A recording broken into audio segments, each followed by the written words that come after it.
Hey, welcome back to Well, That's Interesting. The very liquidy, I am so sorry about this edition. Today is episode 133, filling an Olympic-sized pool with saliva. I know. And the tiniest ancient seawater bubbles found so far. Okay, look, my friends, I know you may be asking yourself why. Why in the holy hell are we kicking off today's show with something as devastatingly gross as an Olympic pool filled with saliva? I know. I could hear you from here. I agree. It's fucking absurd and uncomfortable and literally unimaginable. Like, why even imagine something like that? Well, because it's an interesting lesson in time. Yes, you heard me. A lesson about time. Now, it would take a damn long time to fill a pool of that size with daily saliva production.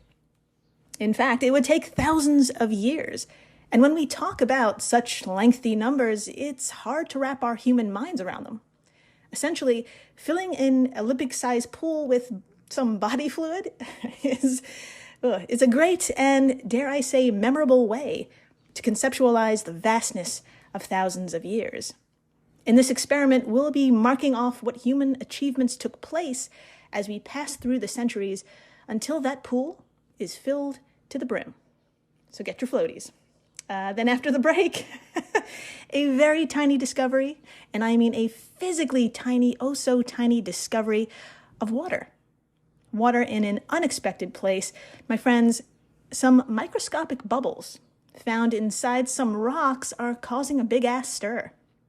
Not only were they microscopic, they were ancient. And we're going to get into how they were found and why their discovery has opened up a new way for us to understand how oceans change with the changing climate. Oh, and not only that, get this, these bubbles can teach us how we can safely store hydrogen or other gases underground to be used as cleaner fuel in the future. I know, that took a turn. There's some big shit ahead. But before we get into any of this, I'm Jill Chacha, and if this is your first time listening, welcome to the flock, my soaked business goose. We are starting off today's show with everyone's favorite new segment, and it's called, you got that right, it's called Let's Read from a Book, Motherfucker.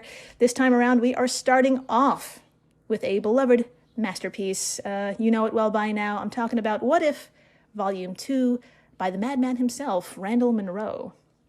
Now, if you've been listening to the past few episodes, you know that Randall gets a lot of weird, bonkers, batshit crazy questions, which lead to equally weird, bonkers, batshit crazy answers. This one is no exception, and it has the added flavor of being just totally fucking gross too. On page 263, quote, "How long would it take for a single person to fill up an entire swimming pool with their own saliva?" End quote. Yeah. Now, if you're wondering who in their right mind would ask such a question, well, it was from a 9th grader. So there you go. And I'm happy to report the answer is surprisingly profound. Yeah. To begin, we have to find out just how much saliva the average person produces. And yes, someone has already looked into it. From the paper, estimation of the total saliva volume produced per day in a 5-year-old child. Yeah, it's about half a liter or a pint. I know, it's gross, but stick with me, okay? Now, Randall goes on to say that a 5-year-old probably produces proportionally less saliva than a larger adult, but let's just stick with this conservative figure, because why not? It's a known stat, so let's just go with it. I mean, there's a lot of other problematic things with this question. Let's just stick with half a liter. Quote, "At the rate of 500 mils per day, or half a liter, it would take you about a year to fill a typical bathtub. A bathtub full of saliva is pretty gross, but that's not what you asked for. For some reason, I don't really want to know why, you asked about filling a pool. Let's imagine an Olympic-sized swimming pool, which is 25 meters by 50 meters. Depths vary, but we'll suppose this one is uniformly 4 feet deep, so you can stand up in it. At 500 mils per day, it would take you 8,345 years to fill this pool." End quote. Yeah, that's a lot. I'll say that again, 8,345 years if you spit into a pool every day. Now, that's a lot of time from a human perspective, but honestly, if you think about it, we can't really grasp just how long that really is until you realize, holy shit, a lot has happened in 8,345 years to us as a species. Let's say we started filling up this pool 8 millennia ago. We popped into our Wayback Machine and got this pool party started then. All right? It's imagination time. My friends, let's do this. Quote, 8 millennia ago, the ice sheets that covered much of the northern parts of the world had mostly receded, and humans had just begun developing agriculture. End quote. So yeah, let that sink in for a second. It would take 8,000 years to fill that pool, and 8,000 years ago, we started farming. Now, if we fast forward to 4,000 BCE, you'd still be spitting. And, quote, the civilizations of the Fertile Crescent had begun to develop in modern-day Iraq, and the saliva would be a foot deep, covering your feet and ankles. End quote. I also gave 4,000 BCE a Google, and it turns out the world's population was only about 50 million people. And pottery. Pottery was starting to emerge in what's now the Middle East and China. There was lots of dog and pig domestication. That was all the rage, too, in East Asia. So, it's only a foot deep, so let's keep spitting and see what else is in store for us. Quote, by 3200 BCE, when writing was first developed, the saliva would creep past your knees. End quote. That writing, by the way, was also developed in the Middle East, along with budding mathematics, astronomy, and astrology, civil law, and complex hydrology. And again, we're only up to our knees. We're doing pretty good as a species. Quote, around the mid-2000s BCE, the Great Pyramid was constructed and early Mesoamerican cultures were emerging. At this point, the saliva would be getting close to your fingertips if you didn't lift up your arms. End quote. So my friends, not only was the engineering feat of the Great Pyramids accomplished at this point, but by the time the saliva reaches your mid-thigh, one of the most important alphabets has also spread. And this is from the wiki, quote, the Phoenician alphabet was spread throughout the Mediterranean by the Phoenician maritime traders and became one of the most widely used writing systems in the world, and the parent of virtually all alphabetic writing systems. End quote. The Phoenicians, by the way, I had to give that a Google. Those were the folks who lived in what's now the very east of the Mediterranean Sea, like where Lebanon and coastal Syria are located. And for my fellow geographically challenged Americans, just picture Egypt and move north a little bit. So I know I had to look it up too. Now we are mid-thigh. How exciting. I think we should keep going. Quote, around 1600 BCE, the eruption of the huge volcano in the Greek island now known as Santorini caused a massive tsunami that devastated the Minoan civilization, probably causing its final collapse. As that happened, the saliva would probably be approaching waist deep. End quote. Now, this is interesting. We love a good erupting hole around these parts, so hold on to your butts, folks. Now, what's known as the Minoan eruption around 1600 BCE, which destroyed the island of Crete and other Aegean islands, it was so fucking massive. Quote, its plume and volcanic lightning may have been described in Egyptian works.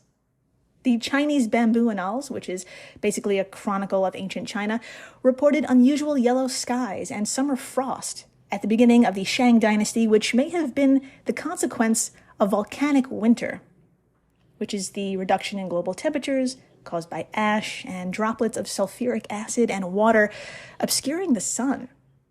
End quote. That was from the wiki.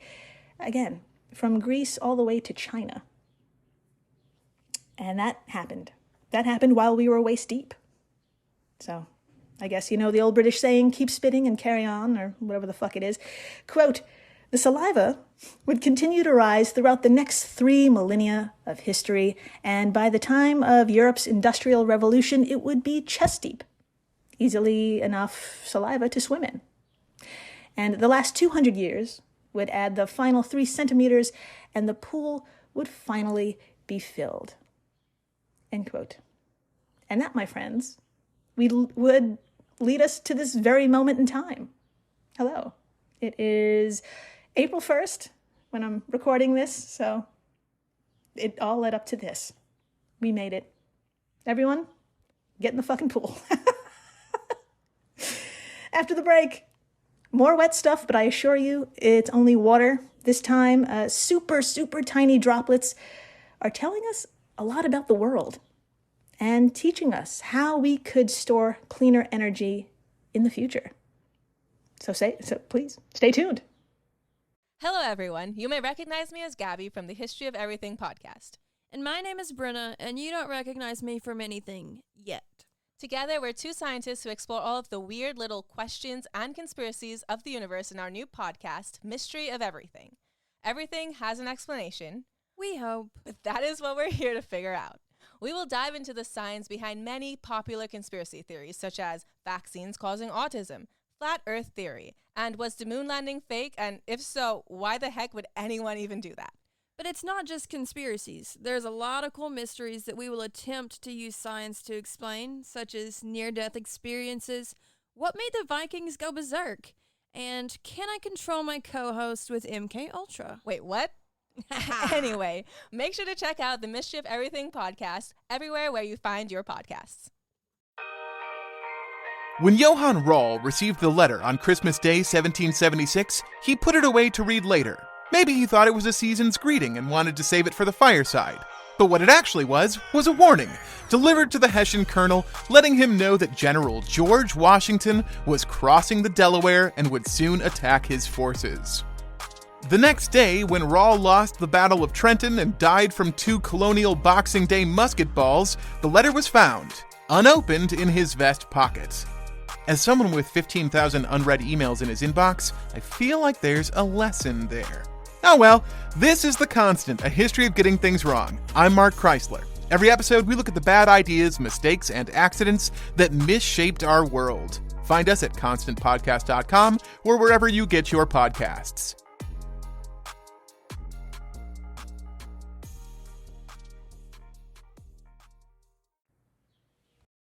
Hey everyone, Jill Chacha here from Well, That's Interesting, and I am absolutely thrilled to tell you about Spotify for podcasters. I use it, I love it, and it all started by downloading the free Spotify for Podcasters app, which has all the tools you need in one place to record and edit your masterpiece of a podcast. Spotify for Podcasters also distributes your show to all major platforms, so when you hit publish, your episodes will stream not only on Spotify, but I'm talking about the Apples, the Googles, Stitcher, Good Pods, the other ones. You get the idea. And you can monetize your podcast with no minimum listenership required. You could also set up monthly subscriptions and record ads just like this one. So what are you waiting for? Download Spotify for Podcasters today and start changing the world. Oh, and please, stay interesting. 20th Century Studios presents Vacation Friends 2, now streaming only on Hulu. Look at us, all together again. We just wanted to give you guys a real honeymoon. Shots! Now streaming. Dad! He was just released from jail. Where can I get a drink around here? Back on vacation. This place is nice. It's drug lord nice. I'm sorry, drug lord nice? With more baggage. Ever since he showed up, he turned this relaxing vacation into total chaos. Who does that? Vacation Friends 2, rated R, now streaming only on Hulu. And we're back. We are so back. And my friends, we need to head on over to the Pacific Northwest National Library, a poppin' research institution whose casual goals include, quote, laying a foundation for innovations that advance sustainable energy through decarbonization and energy storage, and enhance national security through nuclear materials and threat analysis, end quote. That was a lot. That's why I had to take a deep breath, and that was from their website. And all of this is just another day at the old PNNL, NBD. So, just like any other day at this facility, Sandra Taylor first author of the study we're covering and chemist, was hanging out with a bunch of colleagues from PNNL and collaborating with some other wonderful nerds like geochemist Daniel Gregory of the University of Toronto and Timothy Lyons of the University of California at Riverside. Go Fighting Otters. I don't know if it's otters. I just made that shit up. Now, this Marvel Comics-worthy team was having the goddamn time of their lives dissecting iron pyrite rocks. I'll say that again. They were dissecting iron pyrite rocks from upstate New York, all with the intention of trying to understand how toxic arsenic leaks out of them. This apparently is an environmental problem. I know. Something new. But we are not here today to talk about that depressing shit. And don't worry, what we're about to talk about, what we're about to cover, it won't be depressing at all. I know. Now, when they cracked open these rocks, they noticed something bizarre, but in a good way. As Karen Heed reported for the PNNL, quote, they noticed tiny defects in the form of spherical clusters. Scientists describe the appearance of these particular pyrite minerals as frambois, or framboids, if you're from Brooklyn like me. So, framboids, or frambois, is derived from the French word for raspberry because they look like clusters of raspberry segments under the microscope. We looked at these samples through the electron microscope first, and what we saw were these kinds of mini bubbles or mini fractures, and wondered what they were. Sandra Taylor said, end quote. Now, my friends, drop your child if you're holding them and grab your phone. Head on over to our social media stuffs and take a look at what Sandra saw. It really does look like the skin of a raspberry. These are just the tiniest goddamn rouge bubbles. So, just how tiny were they and how old are we talking here? Well, get this. They used something called atom probe tomography. Yeah, atom probing, and mass spectrometry. Now, these two methods are used to determine the molecular weight of particles that are nearly impossible to weigh because we're talking about things on a nanoscale here. Anywho, the team worked out that these bubbles contained water, and their salt chemistry matched that of ancient seas. My friends, drop your child once more, or drop your phone and hold on to your butts. From Karen Heed, quote, the findings confirmed that the water trapped inside the rock fit the chemistry profile of the ancient inland saltwater sea that once occupied upstate New York. During the Middle Devonian period, 400 million years ago, this inland sea stretched from present-day Michigan to Ontario, Canada. End quote. What the fuck did I just say? There was a fucking sea in upstate New York 400 million years ago that was from Michigan to Ontario? That blew my mind when I heard that. So I just had to look up how large that would have been. And drumroll, please. Somewhere around, I should say, 250 miles long. Now, that's impressive. But we have to talk about who lived in that goddamn sea. Continuing from PNNL, quote, it harbored a coral reef to rival Australia's Great Barrier Reef. Sea scorpions, the size of a pickup truck, patrolled waters that harbored now extinct creatures like trilobites and the earliest examples of horseshoe crabs. End quote. Jesus H. You heard me right. 400 million year old sea scorpions? The size of cars? And they lived between Michigan and Ontario. I don't know. But luckily, they're all extinct. And that's because over those millions of years, the climate changed. And with that, the sea slowly dried up, leaving behind only fossils and sediment, which eventually became the pyrite rocks used in the study.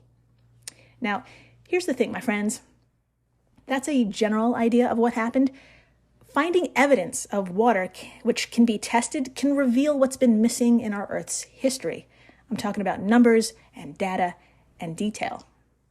Quote, We use mineral deposits to estimate the temperature of the ancient oceans, said Daniel Gregory, a geologist at the University of Toronto, to PNNL, but there are relatively few useful examples in the geological record. Salt deposits trapped in halite, another type of rock researchers use and mostly depend on, are relatively rare in the rock record. So there are millions of years missing in the records, and what we currently know is based on a few localities where halite is found. By contrast, pyrite is found everywhere. Sampling pyrite with atom probe tomography and mass spectrometry, the probing and the mass, it could open up millions of years of geological records and lead to new understanding of climate change. End quote. So this is a big fucking deal, my friends. We can start writing out our ocean's life stories line by line and get a better picture of what's to come.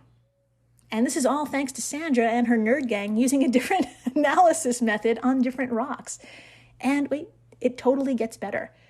Think about it, the fact that these bubbles have existed for 400 million years, safely contained, is something we can duplicate and use. Sandra basically had a eureka moment, telling PNNL, quote, the hydrogen is being explored as a low-carbon fuel source for various energy applications. This requires being able to safely retrieve and store large amounts of hydrogen in underground geological reservoirs. So it's important to understand how hydrogen interacts with rocks. Atom probe tomography is one of the few techniques where you can not only measure atoms of hydrogen, but you could actually see where it goes in the mineral. This study suggests that tiny defects in minerals might be potential traps for hydrogen. End quote. So, that was a lot, but it's basically saying the smallest bubbles ever found so far, they're going to tell us about the oceans, they're going to tell us about our future possibly, and they might help us get our act together. That's fucking cool. And that's the end of this episode. So thank you for rating, listening, subscribing, telling your friends how long it fucking takes to fill an Olympic pool with saliva. It's a long time. Just a couple of 8,000 years, and a lot can happen in 8,000 years. And please, stay interesting.